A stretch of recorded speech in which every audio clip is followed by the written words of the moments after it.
늦은 밤 교회 본당의 불은 모두 꺼졌고 오직 지하실 복도에만 노란 비상등이 길게 늘어져 있었다. 사람들의 발자국과 기도의 메아리가 낮 동안 남긴 온기가 서서히 식어가던 시간, 나는 오래된 나무 계단을 조심스레 내려갔다.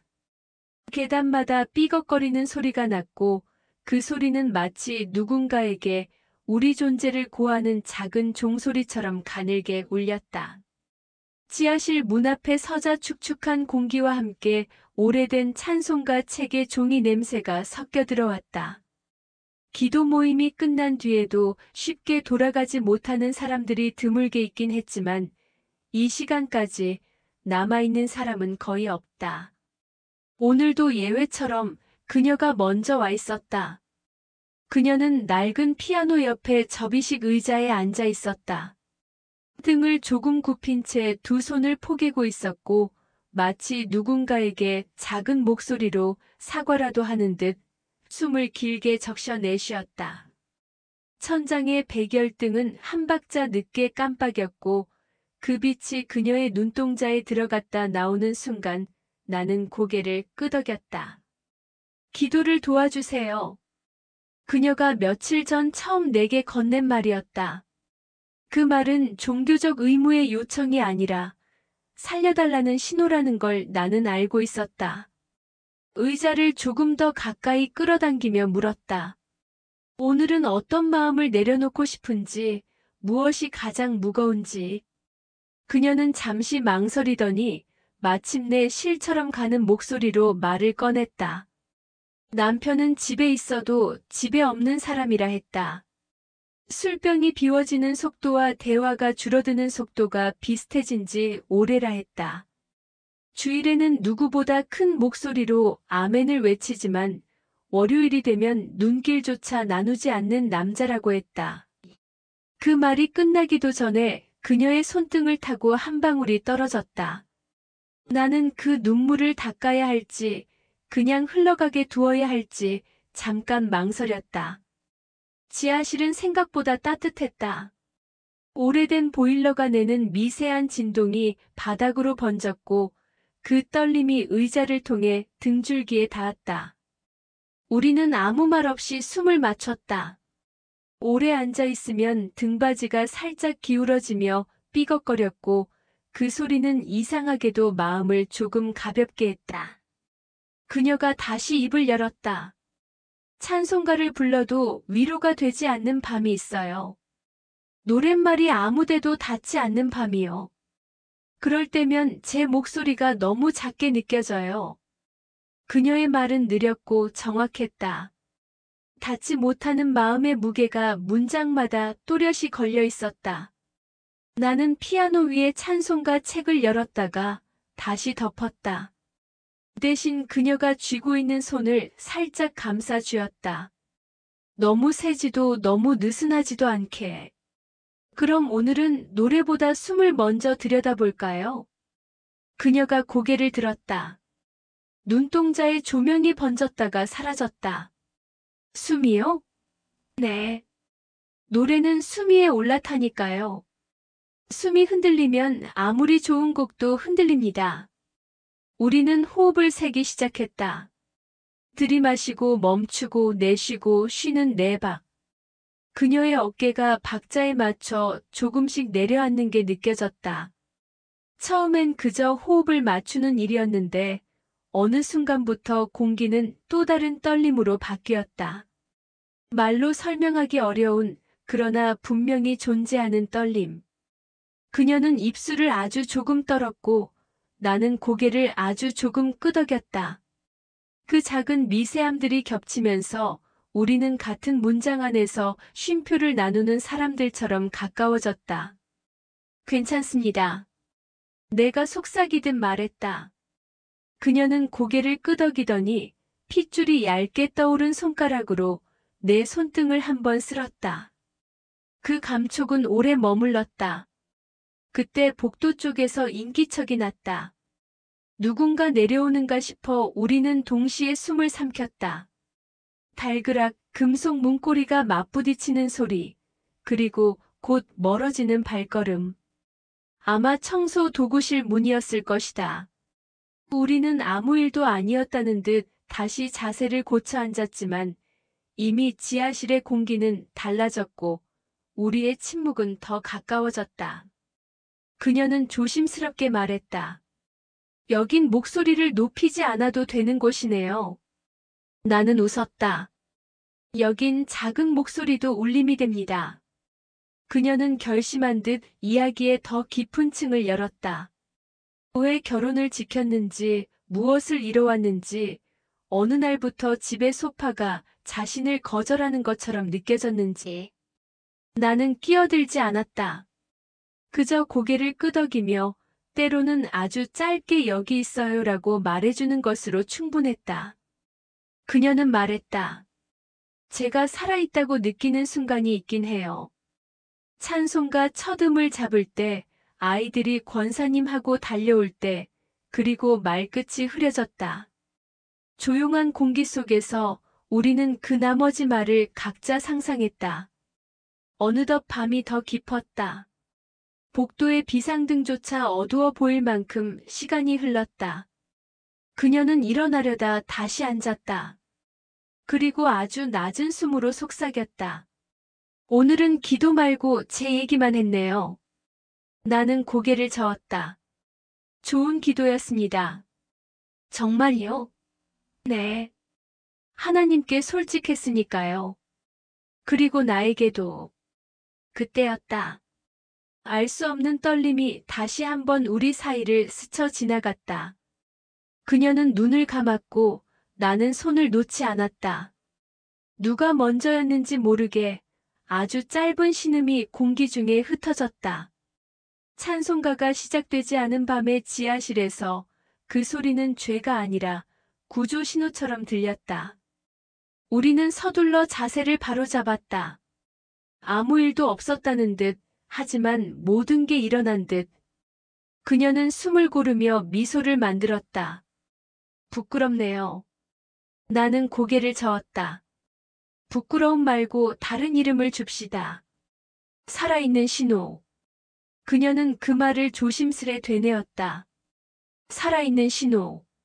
말이 입술에서 한 바퀴를 돌고 다시 마음으로 들어가는 동안 그녀의 어깨가 조금 더 가벼워졌다. 돌아가는 길, 나는 계단 위쪽 어둠 속에서 미묘한 그림자를 보았다. 누군가가 서 있다가 급히 몸을 돌리는 모습, 혹은 내가 만들어낸 피곤의 장난. 다음 날 아침 교인 한 명이 우연한 듯 물었다. 어제 늦게까지 지하실에 불이 켜져 있던데요. 그 질문은 아무것도 묻지 않으면서 모든 것을 암시했다. 나는 대답 대신 웃음으로 넘겼다. 그러나 마음속에는 조심해야 한다는 신호가 계속 켜져 있었다. 그날 저녁 그녀에게서 짧은 메시지가 왔다. 오늘은 노래 말고 숨부터요. 문자 끝에는 작은 십자가 이모티콘이 붙어 있었다. 나는 오래 그 기호를 바라보았다. 형태는 종교였지만 의미는 구조였다. 우리는 주어진 역할의 언어를 빌려 서로를 구하려 하고 있었다. 밤이 되자 나는 다시 지하실로 내려갔다. 문을 닫으며 생각했다. 여기서는 큰 소리로 기도하지 않아도 된다. 대신 솔직하게 숨 쉬면 된다. 그리고 그 호흡이 우리를 어디로 데려갈지 이제 막 알 것 같았다. 문을 닫자 바깥과의 경계가 또렷해졌다. 형광등의 미세한 윙윙거림이 귓속을 간지렸고 그녀는 난로 옆접이식 컵에 따뜻한 물을 따라 두었다. 우리는 먼저 아무 말도 하지 않은 채 자리에 앉아 각자의 숨을 들었다 놓았다. 거의 동시에 고개를 들어 눈을 맞췄고 어색함 대신 안도에 가까운 짧은 웃음이 새어나왔다. 나는 피아노 의자에 놓인 얇은 담요를 그녀의 어깨에 살짝 걸쳐주었다. 오늘은 어제보다 한 박자 느리게요. 들숨 둘, 멈춤 둘, 날숨 셋, 휴식 하나. 우리만 아는 악보처럼 호흡은 조용히 맞아들었고 그 빈자리로 평화와 긴장이 동시에 들어왔다. 그녀가 속삭였다. 이렇게 숨을 쉬면 제 안에서 오래 잠들어 있던 소리가 깨어나요. 나는 고개를 끄덕였다. 그 소리를 탓하지 맙시다. 살아있으려는 신호니까요. 담요 끝을 쥔 그녀의 손가락에 힘이 조금 빠졌고 그 작은 변화가 곧 조용한 감사의 인사라는 걸 우리는 동시에 이해했다. 그날 이후 우리는 더 자주 지하실에서 마주했다. 낮에는 평범한 교인과 봉사자의 얼굴로 예배를 드렸지만 밤이 되면 어쩔 수 없이 같은 길을 밟았다. 오래된 나무 계단을 내려갈 때마다 발걸음은 점점 더 익숙해졌고 숨소리조차 서로를 알아보게 되었다. 하지만 교회라는 공간은 결코 완벽한 은신처가 아니었다. 작은 움직임 하나, 길어진 기도 하나가 곧 소문으로 이어졌다. 성가대 단원 중 한 명은 내게 무심한 듯 말했다. 요즘 지하실에서 늦게까지 기도하시나 봐요? 목사님도 열정이 대단하시네요. 그 말은 칭찬 같았지만 이미 의심이 섞여 있었다. 나는 태연한 표정을 지으려 애썼다. 하지만 그녀의 눈빛은 흔들렸다. 더는 숨길 수 없다는 불안, 그리고 동시에 멈출 수 없다는 갈망이 교차했다. 그날 밤 그녀는 지하실 문을 닫으며 내게 속삭였다. 사람들이 눈치채면 어쩌죠? 나는 대답 대신 그녀의 손을 잡았다. 이미 늦었습니다. 이제는 물러설 수 없어요. 시간이 흐를수록 우리의 대화는 더 깊어졌다. 단순히 외로움에 대한 고백이 아니라 오랫동안 억눌려왔던 분노와 슬픔까지 터져나왔다. 그녀는 남편 이야기를 했다. 교회 안에서는 모범적인 집사처럼 보이지만 집에서는 무관심과 폭언만 가득한 사람. 아이들도 이미 그와 거리를 두었고 그녀만 남아 조용히 견뎌왔다. 나는 듣기만 했지만 마음은 점점 더 흔들렸다. 찬송가는 위로가 되지 않아요. 오히려 제 목소리가 더 초라해지는 것 같아요. 그녀가 한 말은 내 가슴을 깊이 파고들었다. 신앙으로 채워지지 않는 공허, 그리고 금지된 순간에만 느껴지는 살아있음. 그것이야말로 우리가 자꾸 지하실을 찾는 이유였다. 그러나 불길은 점점 더 번져갔다. 교회 안의 눈길이 예전과 달라졌다. 예배를 마치고 나오면 몇몇 교인들이 귓속말을 주고받았고 성가대석에서는 속삭임이 들려왔다. 지하실에서 들린 소리가 찬송가 같지는 않았다더라. 누군가의 말은 바람처럼 퍼져나갔다. 결국 그 소문은 그녀의 남편 귀에도 들어갔다. 어느 날 그는 예배가 끝나자마자 내게 다가와 노골적인 눈빛을 던졌다. 목사님, 우리 아내가 요즘 기도가 길다던데 혹시 특별한 이유라도 있습니까? 그의 말투는 공손했지만 안에 숨은 칼날은 분명했다. 나는 짧게 웃으며 영혼의 짐이 무거운 것 같습니다라고 답했지만 그의 눈빛은 나를 꿰뚫고 있었다. 그날 밤 그녀는 떨리는 목소리로 말했다. 그 사람이 알게 됐어요. 오늘 저녁에 집에서 아무 말도 안 했어요. 그런데 그게 더 무서웠어요. 나는 깊게 숨을 내쉬었다. 이제 더는 숨을 곳이 없다는 걸 직감했다. 그러나 동시에 이상한 결심이 들었다. 도망칠 수 없다면 끝까지 가야 한다는 결심. 며칠 후 교회 회의 자리에서 원로 장로가 돌려 말했지만 분명한 경고를 내렸다. 목회자는 양떼 앞에서 본이 되어야 합니다. 어떤 오해도 있어서는 안 되지요. 방안은 고요했지만 모두의 시선은 내게 쏠려 있었다. 나는 무겁게 고개를 숙였다. 그러나 속으로는 이미 다른 불길이 피어오르고 있었다. 그날 밤 지하실에서 그녀는 울며 내게 매달렸다. 이제 끝내야 해요. 더는 버틸 수 없어요. 하지만 나는 고개를 저었다. 우리가 함께한 건 단순한 유혹이 아니었습니다. 살아있다는 증거였어요. 이제 와서 어떻게 지울 수 있습니까? 그녀는 아무 대답도 하지 못했다. 대신 어깨를 떨며 나를 끌어안았다. 그 순간 오래된 전등이 깜빡였고 누군가 복도 끝에서 우리를 보고 서 있었다. 그림자는 금세 사라졌지만 분명 사람이었다. 우리는 동시에 숨을 삼켰다. 이젠 더 이상 비밀이 아니었다. 복도 끝에서 우리를 지켜본 그림자가 누구였는지는 오래 숨겨지지 않았다. 이틀 뒤 장로 한 사람이 돌려 말하지도 않고 노골적으로 물었다. 목사님, 지하실에서 권사님과 함께 있었다는 얘기가 들립니다. 교회가 시끄럽습니다.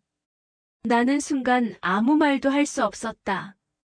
침묵은 곧 인정처럼 들렸을 것이고 이미 회의실 안의 공기는 싸늘하게 식어 있었다. 소문은 걷잡을 수 없게 퍼져나갔다. 교인들은 예배를 드리면서도 나를 정면으로 바라보지 않았다. 몇몇은 일부러 자리까지 옮겼고 어떤 이는 기도 중에도 곁눈질로 속삭였다. 찬송가 대신 다른 소리가 들렸대. 그 말은 농담처럼 흘려보내졌지만 칼보다 깊게 꽂혔다. 그녀의 남편은 결국 나를 찾아왔다. 늦은 밤 교회 마당에서 담배를 피우던 그는 무겁게 내게 다가왔다. 당신이 목사 맞습니까? 내 아내에게 무슨 짓을 한 거예요? 그의 눈빛은 분노와 굴욕으로 일그러져 있었다. 나는 애써 담담하게 말했다. 저는 그녀의 외로움을 들어준 것뿐입니다. 그 순간 그의 주먹이 날아왔고 나는 차가운 땅바닥에 쓰러졌다. 어두운 하늘 아래 내 귓가엔 오직 그의 고함만 울렸다. 기도가 아니라 배신이었어. 그날 이후 교회는 두 갈래로 갈라졌다. 나를 비난하는 쪽과 그녀의 삶을 이해하려는 쪽. 하지만 다수는 침묵 속에서 우리를 등졌다. 예배당 의자는 점점 비어갔고 지하실의 불은 켜지지 않았다. 우리는 만날 수 없었고 만나서도 안 되었다. 하지만 마음은 여전히 같은 자리에 있었다. 며칠 후 그녀가 나를 찾아왔다. 얼굴은 수척했고 손은 차가웠다. 저는 이제 집에서도 교회에서도 설 자리가 없어요. 하지만 후회하지 않아요. 당신이 제 목소리를 들어줬던 그 순간만은 제 삶에서 가장 진실했으니까요. 나는 대답하지 못했다. 대신 그녀의 손을 꼭 잡았다. 그것이 마지막이었다. 의듬해 나는 결국 교회를 떠났다. 누구도 붙잡지 않았고 붙잡아줄 수도 없었다. 설교단은 다른 이의 차지가 되었고 나는 이름조차 지워졌다. 사람들은 지하실 사건이라고 불렀다. 긴 세월 동안 이어진 신뢰와 권위는 한순간에 무너졌고 남은 건 흔적뿐이었다. 그러나 나 혼자일 때마다 나는 여전히 그 밤의 호흡을 떠올린다. 찬송가 대신 울려 퍼지던 그녀의 떨림, 그것은 죄의 소리이자 동시에 살아있음을 증명하는 소리였다. 세상은 그것을 금지된 욕망으로 불렀지만 내 안에서는 구원처럼 남아있었다. 나는 종종 묻는다. 무엇이 더 큰 죄였을까? 사랑하지 않고도 결혼을 지켜온 삶인가? 아니면 금지된 순간에라도 진실을 마주한 그 밤인가? 대답은 아직도 알 수 없다. 하지만 한 가지는 분명하다. 사람들은 우리를 욕했지만 그 누구도 우리의 외로움을 대신 짊어져 주지는 않았다. 시간이 흘러도 지하실은 그대로였다. 낡은 피아노 위엔 여전히 찬송가 책이 놓여 있었지만 나는 그 책을 펼치지 않았다. 대신 마음속에서만 노랫말을 떠올렸다. 주여, 지난밤 내 숨결을 기억하소서. 이제 이야기를 마무리하며 여러분께 묻고 싶다. 혹시 여러분도 삶의 한가운데서 금지된 유혹을 마주한 적이 있나요? 그 한순간의 선택이 평생의 무게가 될 수도 있습니다. 오늘 이야기가 마음에 와 닿으셨다면 여러분의 작은 관심이 제게 큰 힘이 됩니다. 구독과 좋아요, 알림 설정까지 꼭 부탁드립니다. 앞으로도 더 깊고 더 강렬한 이야기로 찾아오겠습니다.